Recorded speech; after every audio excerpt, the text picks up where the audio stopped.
Heymana Garbé, vous êtes le référent officiel du mouvement En Marche Polynésie.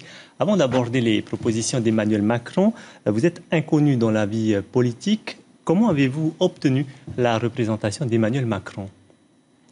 Tout d'abord, bonsoir aux téléspectateurs. Merci à Polynésie Première de m'inviter sur le plateau. Les choses, en fait, tout simplement, j'étais depuis longtemps en contact avec le mouvement. Donc, ils m'ont sollicité plusieurs fois pour organiser la venue de leurs délégués aux Outre-mer. Ça s'est très très bien passé. Ils m'ont demandé de poursuivre l'action en Polynésie, en mettant en avant sur des gens justement peu connus, des jeunes qui se développent, qui avancent sereinement. Vous venez de le voir comme nous dans le reportage, la rencontre entre Emmanuel Macron et Christian Estrosi. Que vous inspire cette rencontre? Que je comprends tout à fait la réaction de Mme Le Pen. Le mouvement En Marche est à la fois un peu de gauche, un peu de droite.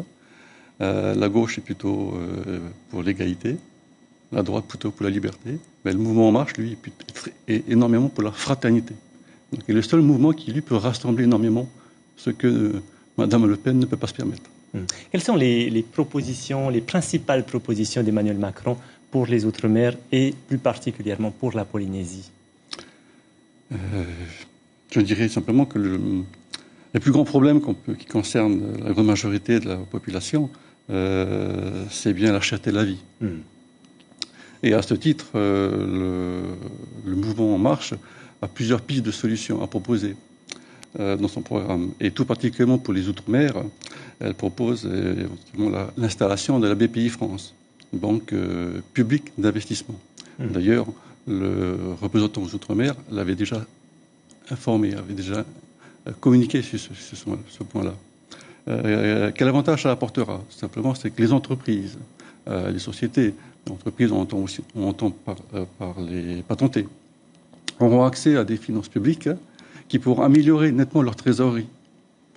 Ils pourront ainsi redynamiser leur entreprise, la rendre plus performante, et ainsi de suite créer de l'emploi. Et en créant de l'emploi, avec ces sociétés locales, on crée de l'emploi local aussi.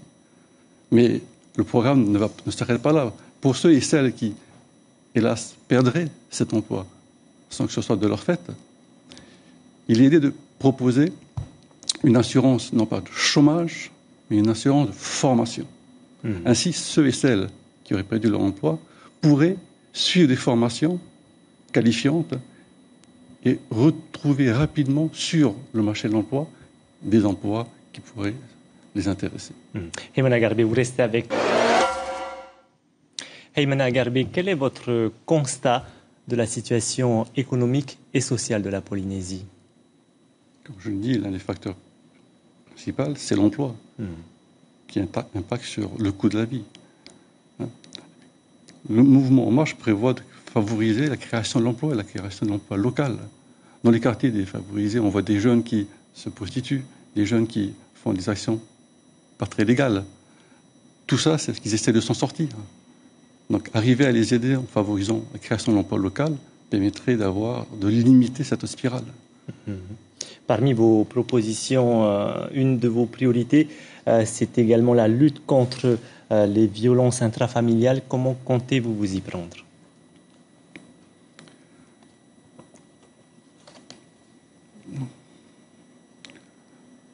Au-delà donc des violences intrafamiliales, mais il y a aussi les violences faites aux femmes en général. Cette semaine, les actions récentes nous l'ont démontré. Et quand on parle aux femmes, mais nous, on pense aussi bien à nos mères, à nos compagnes, à nos enfants, à nos filles, à nos sœurs.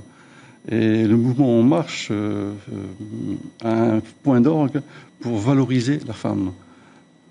Pour le mouvement En Marche, la femme est l'égale de l'homme. Et c'est même une cause nationale. Je pour preuve que dans le programme, il est clairement établi que si on doit faire démissionner une personne en matière politique, on fera démissionner un homme au profit d'une femme.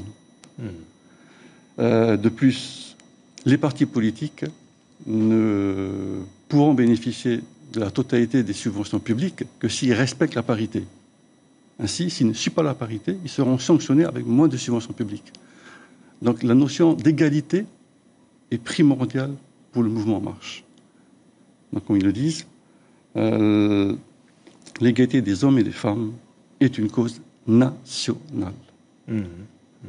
Autre sujet que vous souhaitez développer, en tout cas ici en Polynésie, c'est l'économie bleue.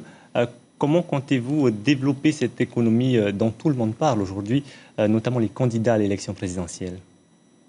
Déjà, le mouvement En Marche prévoit de favoriser la biodiversité. Et la biodiversité, la Polynésie est très très bien placée. Son étendue maritime n'a pas d'égal au sein du territoire français. Elle prévoit d'installer une maison de la biodiversité pour les Outre-mer. Elle pourra s'installer ici. L'énergie est importante aussi. Donc l'énergie thermique des mers. La Polynésie est déjà en avance sur ça, avec le SWAC. Donc on a des choses que la Polynésie pourra promouvoir à l'étranger. Et tout ça est mis en avant pour favoriser la Polynésie, faire connaître davantage la Polynésie sur d'autres aspects. En Polynésie, justement, il y a d'autres partis politiques ou autres personnalités politiques qui soutiennent Emmanuel Macron. Là, je pense à Patrick Gallnon ou encore Tauhiti Nena et son parti Tauhoturau. Comment s'organise le soutien? Est-ce qu'il y a une mutualisation des moyens pour soutenir le candidat Emmanuel Macron? Chaque parti est libre de pouvoir décider en interne de soutenir qui ils veulent. Donc ce parti a décidé, je les remercie, de soutenir Emmanuel Macron. Mais nous n'avons pas de lien direct avec eux. Donc ils participent à nos réunions, mais ils font leurs actions de leur côté. Ils ont commencé à faire leur campagne, surtout pour les législatives. Et ils en profitent pour parler du présidentiel au profit d'Emmanuel Macron. Sur un plan personnel, qu'est-ce qui vous a séduit chez Emmanuel Macron? Sa volonté profonde d'apporter un regard neuf sur la politique, d'apporter du renouveau. Donc c'est un point fort. Il prévoit tout simplement de réduire d'un tiers le nombre de députés, ce qui fera faire des économies considérables à l'État français. Et pour vous, c'est important?